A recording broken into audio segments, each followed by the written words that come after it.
Police. تیسرا یہ کہا جاتا ہے کہ کیا ججز سمپتھیٹک ہیں یا نہیں ہیں. اگر جج بھی سمپتھیٹک نہ ہو تو پھر بھی جسٹس نہیں ملے گی.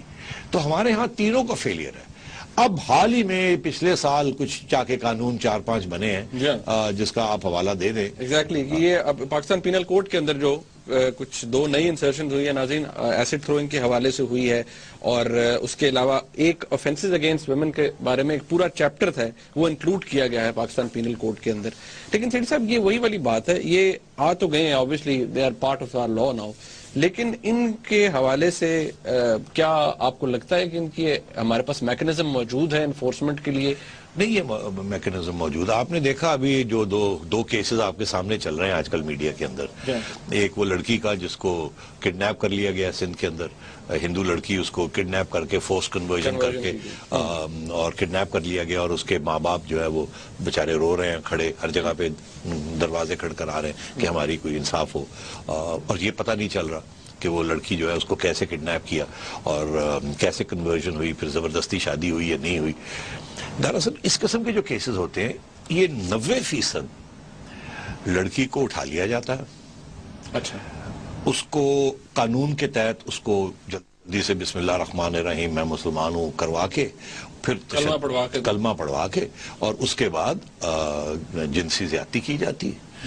وہ اس کو یہ کہا جاتا ہے کہ تم سے شادی ہو گئی ہے، تم مسلمان بن گئی اور شادی ہو گئی ہے، اور اس کے بعد تاکہ ان کو پھر ہاتھ نہ کوئی لگا سکے یہ کہا جائے یہ تو خود آئی ہے اور یہ کنورٹ ہو گئی ہے، اب میری بیوی ہے. اس سے زیادہ اور وہ عدالتیں اور پولیس وہ بڑے سمپتھیٹک ہوتے ہیں کہ جی کسی ایک دیریے کو یا ایک انفیڈل کو آپ نے مسلمان بنا دیا، اس سے زیادہ کیا آپ کو جنت نصیب ہوگی، کیا یہ ایک ماحول بنایا ہوا ہے. مگر ایکچولی اس کے پیچھے جو ہے وہ بالکل ایک زیادتی ہے. اس کے پیچھے اس کا کوئی مذہب کے ساتھ تعلق نہیں ہے، مذہب کو استعمال کیا جا رہا ہے. اور پھر اس کے بعد کیا ہوتا ہے یہ آج تک کسی نے نہیں آپ کو بتایا، مگر جو 90% کیسز ہیں جو رپورٹ شائع ہوتی ہے، ایسی لڑکیاں اگر وہ اپنے ماں باپ کے پاس نہ جائیں یا نہ وہ ماں باپ واپس لے سکے انہیں، تو وہ 2-3-4 مہینے کے بعد وہ جو شخص جس نے ان کے ساتھ شادی کی ہوئی ہوتی ہے یہ لڑکیاں غائب ہو جاتی ہیں، یہ ان کے پاس بھی نہیں رہتی.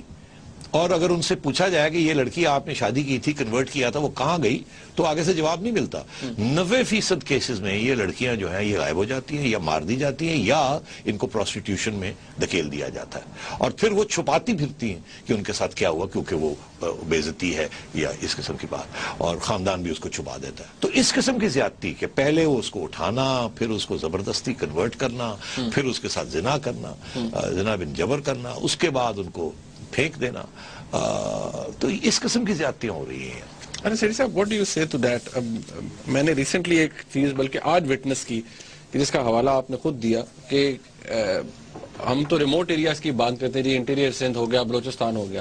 what do you say to that جب لاہور کے اندر ایک ایسا کرائم ہو جہاں پر ایک شادی شدہ خاتون کو ایبڈکٹ کیا جائے، اس کا گینگ ریپ ہو، وہ ریٹریو ہو جائے بازیاب اور وہاں سے آ جائے. یہ تو آپ کے ساتھ آج حادثہ، آپ آئی جی صاحب کو ملنے گئے. ایگزیکٹلی بتائیے نا ہمیں. میں کہ آئی جی صاحب کو ملنے گیا اور آئی جی صاحب واز ویری کمپیشنیٹ، لیکن آئی کوڈ سی کہ جو میرے ساتھ ایگریوڈ پارٹی تھی، جو وکٹمز تھے، اور ان خاتون کا بھائی میرے ساتھ تھا، مجھے سیٹھی صاحب اس سے زیادہ ایک تو اپنے انسان ہونے پر بھی شرم نہیں آئی کہ وہاں پر کیا کس طرح کا رویہ ہوتا ہے، کہ وہ تمام پولیس افسران سے مل چکے تھے پہلے سی سی پی او لیول تک، لیکن ہوا کیا تھا؟ ہوا یہ تھا کہ ایک خاتون تھی، ان کو یہاں لاہور سے اغوا کیا گیا رات کو. ان کو ماں تھی، ایک بچی، ایک بچی کی ماں تھی، 1 سالہ بچی کی ماں تھی. جائیداد کا کوئی تنازع تھا، اس کے اوپر اغوا کیا گیا. 4 دن تک ان کو رکھا گیا، ان کے ساتھ گینگ ریپ ہوا. پھر وہ وہاں سے کسی طرح سے بچ کے نکلی. پھر ان کے ہمارے قانون میں ہے 164 کے 161 کے بیان ہوتے ہیں، میڈیکل ٹیسٹ ہو گیا، سب کچھ ہو گیا. لیکن پولیس نے 3 تاریخ کا یہ واقعہ ہے، 3 تاریخ سے لے کر آج تک ایف آئی آر بھی درج ہوئی ہوئی ہے، بندے بھی نامنیٹڈ ہیں، پولیس نے اریسٹ نہیں کسی کو کیا. تو یہ ڈسپیوٹ کس قسم کی تھی جس کے اوپر تشدد عورت کے اوپر ہوا؟ ڈسپیوٹ کیا تھا؟ ڈسپیوٹ تھی یا کوئی جائیداد کا معاملہ؟ جائیداد کے معاملے میں 2 پارٹیز جائیداد کے اوپر لڑائی جھگڑا، اور ایک پارٹی نے دوسری پارٹی ایک خاتون کو اٹھا لیا اور پھر ظلم کیا. اور آج آپ پھر آئی جی صاحب کے پاس گئے، وہ ٹکرے مارتے رہے، ان کو کسی نے نہیں سنا. اور یہ کھاتے پیتے لوگ ہیں. جی ہاں، کھاتے پیتے لوگ ہیں، بڑے اچھے ریسپیکٹیبل فیملی سے ہیں. آج آئی جی صاحب نے انہیں سنا ہے اور انہوں نے ایک کمیٹی بھی کانسٹیٹیوٹ کی ہے، اور انہوں نے مجھے بھی ایشورنسز دی ہے کہ جی ہمیں اب اس کو فالو اپ کرنے کی ضرورت نہیں ہے. ہی سیڈ آئی جی صاحب نے مجھے کہا ہے he is not afraid of anybody, اور جو بھی بیچ میں آئے گا وہ اڑا دیں گے اسے. اب آئی ریئلی ہوپ کہ آئی جی صاحب سن رہے ہوں. دلچسپ بات یہ ہے کہ آج کیا تاریخ ہے؟ آج 26 ہے. تو 23 دن ہو گئے ہیں, کوئی سننے والا نہیں تھا ان کا, اور وہ آپ کے پاس آئے کیونکہ آپ جانتے تھے ان فیملی کو, پھر آپ لے کے گئے ان کے پاس. مگر نارمل روٹین میں پولیس نے نہ ان کی بات سنی, نہ ان کو کوئی انصاف دینے کا فیصلہ کیا, اور وہ ٹکرے مارتے رہے. تو یہ کھاتے پیتے لوگوں کے ساتھ ہے, تو غریب لوگوں کے ساتھ کیا ہو رہا ہوگا آپ خود ہی سوچ سکتے ہیں. اور یہ پاکستان ہے اللہ میاں کا پیارا ملک, جس میں اس قسم کا تشدد ہو رہا ہے اللہ میاں کی عورتوں کے اوپر. بالکل. ناظرین ایک بریک لیتے ہیں, یہاں پر بریک سے واپسی پہ بات کریں گے بجلی کے بحران کے حوالے سے. ہمارے ساتھ رہیے گا.